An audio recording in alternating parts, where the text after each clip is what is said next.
Salut à tous, alors aujourd'hui on va tester ensemble un vide dressing. Donc le vide dressing de cette vidéo est organisé par l'association Violette Sauvage et il est à Rouen. Donc pour tester ça, j'ai pris deux portants, j'en ai eu pour 40 € TTC par jour et j'ai pris uniquement la journée du samedi. Donc je vais vous emmener avec moi, on va tout faire de A à Z. Je vais sélectionner les articles que j'emmène là-bas. Je vais essayer de prendre un petit peu de tout, mais vous verrez dans les vols juste après. Et on verra si c'est rentable. Parce qu'en fait moi j'ai toujours testé, j'ai toujours vendu sur Vogt, Vestiaire Collectif, Le Bon Coin, sur toutes les plateformes en ligne. Et j'ai jamais testé la vente en physique.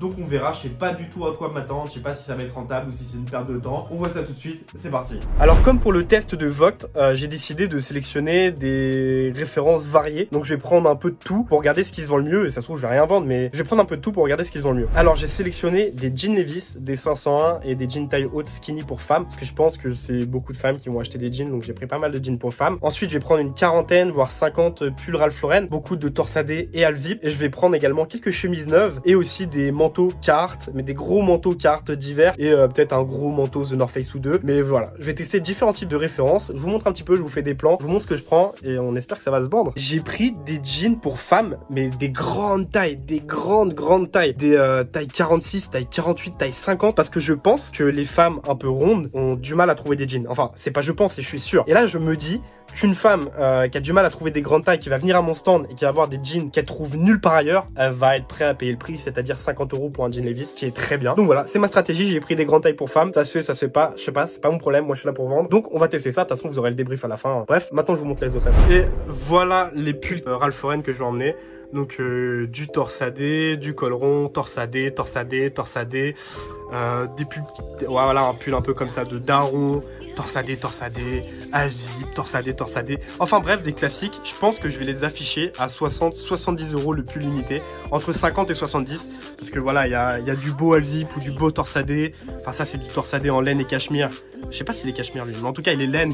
Enfin honnêtement je vais pas vendre ça à 50 €, sinon autant le mettre sur Vinted. Donc j'espère que je vais en vendre entre 50 et 70 €, mais dans tous les cas pareil, il y aura le débrief à la fin. Bon là je suis un peu en retard, donc je vais charger la voiture, je vais y aller et là-bas je vais essayer de vous faire quelques plans, mais en vrai je vous garantis pas, sinon on fera un débrief à la fin. Mais bref, là j'y vais, j'essaie de vous faire des plans. Là je sors de chez Carrefour parce que je devais faire de la monnaie en fait, j'ai complètement oublié.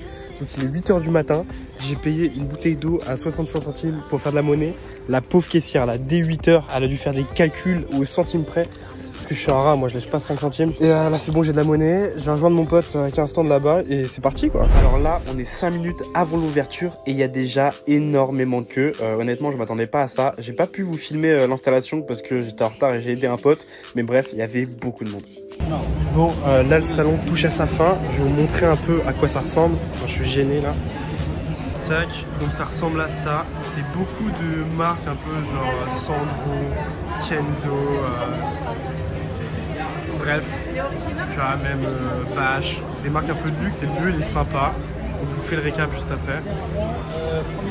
Bon, du coup, voici mon stand, il était juste là.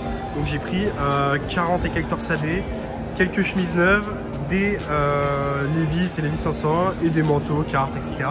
Sauf que le problème, c'est pour ça que j'ai pas très bien vendu, c'est que j'étais le dernier stand et j'étais caché derrière ça. Donc tous les gens montaient par là parce que l'entrée c'était là-bas, achetaient tout là-bas et ils arrivaient à mon stand, ils n'avaient plus d'argent.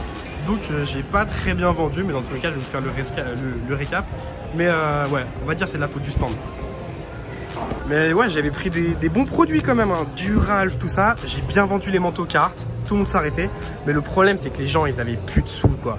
Ils avaient plus de sous. Les jeans c'est pas trop mal, tout le monde s'arrête mais personne n'achète.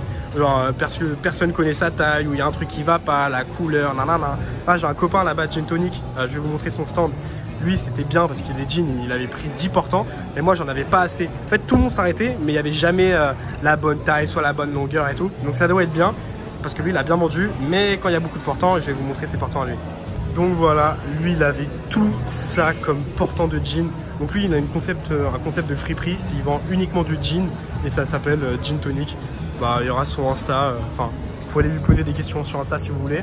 Il a même fait des pancartes, tout ça. Et lui il fait uniquement des salons et il vend plutôt bien. Donc là quand vous avez beaucoup de jeans comme ça, ouais là c'est intéressant parce que tout le monde peut trouver sa taille. Bon c'est bon, on arrive sur la fin. Honnêtement c'était pas trop mal, en fait l'ambiance a été cool. Au début il faut se mettre dedans parce que moi je suis habitué à vendre sur Vinted et tout, enfin je suis dans mon lit moi quand je vends. Alors là, être au contact du public, etc., c'est différent, tu vois. Même moi, il y avait un truc que j'avais du mal, c'est annoncer les prix. Même si c'est les prix du marché, j'avais du mal à dire, ok, un torsadé, c'est 60-70 euros. Genre, j'avais du mal, je sais pas, ça me gênait, genre, j'avais un blocage au niveau des prix. Donc, je disais 50 euros les torsadés parce que j'étais gêné. Mais sinon, c'était pas mal. En vrai, c'est une bonne expérience, ça à faire une fois, mais c'était cool. Et il y a un autre point qui est important, c'est niveau networking. C'est super sympa, vous pouvez discuter avec plein d'autres mecs, parce que c'était des professionnels pour beaucoup. Donc vous pouvez discuter avec plein de mecs qui sont dans le truc aussi, tu vois, qui sont dans l'achat-revente ou dans la fripe, qui font les brocantes, etc. Bon, super intéressant. Par contre, petit tips, si vous faites ce genre d'événement, téléchargez SumUp pour les cartes bleues. Parce que moi, j'ai pas fait et grosse erreur, j'ai dû perdre quelques ventes comme ça. Ça coûte rien, c'est une petite commission, vous pouvez faire directement Apple Pay sur votre téléphone, enfin bref. Téléchargez SumUp, je l'ai pas fait, j'ai perdu des ventes. Et je vais vous faire un débrief complet sur combien j'ai gagné quand je rentre chez moi. Et un truc qui est bien aussi, c'est que je vous ai expliqué, j'avais pas de SumUp, mais en fait l'association en question, elle propose de recevoir les paiements par carte à votre place. Donc en fait, si quelqu'un veut par exemple prendre un article à 100 euros, il va les payer sur le TPE de l'association, ils vont prendre 5%, et après vous envoient une facture que vous renvoyez et après vous font un virement.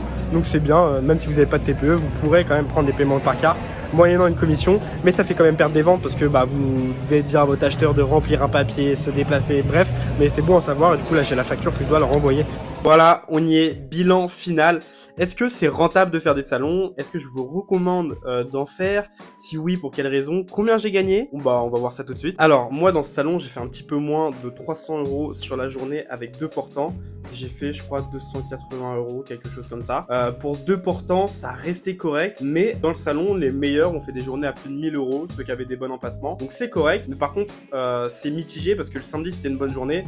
Mais le dimanche, tout le monde n'a rien vendu. Donc, c'est assez instable.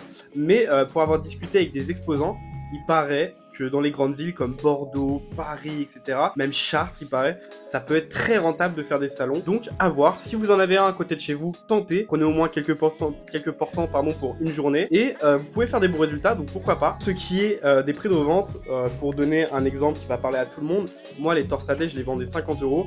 Mais les exposants qui avaient une meilleure place que moi et des plus gros stands, eux, ils les vendaient jusqu'à 85. Donc, ça peut être des prix très, très corrects. Si vous en vendez 10 dans la journée, vous êtes content. Moi, j'en ai vendu quelques-uns. Mais voilà, les prix en fait de revente dans ce type de salon, c'est assez élevé. Ça, c'est un bon point. Quand vous faites un salon vide-dressing, il faut prendre en compte qu'il y a énormément de frais. Vous allez avoir déjà l'emplacement, le parking, parce qu'il faut vous garer. Vous allez avoir la nourriture le midi. Si vous voulez faire un gros stand avec 4, 5, 6 portants, va falloir quelqu'un avec vous pour vous aider à vendre, parce que parfois, vous allez avoir beaucoup de clients en même temps. Il faut répondre à tout le monde et surveiller les portants que personne ne vous vole rien. Et si c'est dans une autre ville, parce que moi j'ai eu de la chance, c'était à 10 minutes de chez moi, mais si c'est dans une autre ville, il faut aussi prévoir la camionnette pour emmener tous les vêtements. T'en as pas, c'est-à-dire qu'il faut en louer une, le gars qui vient avec toi, faut le payer, faut lui payer à manger, faut lui payer à la chambre d'hôtel, parce que si tu fais un salon sur 2 jours, c'est-à-dire qu'il faut dormir là-bas. Mais bref, t'as compris qu'un salon ce n'est pas gratuit, ça se prépare, et si c'est loin de chez toi, tu vas avoir plein de frais.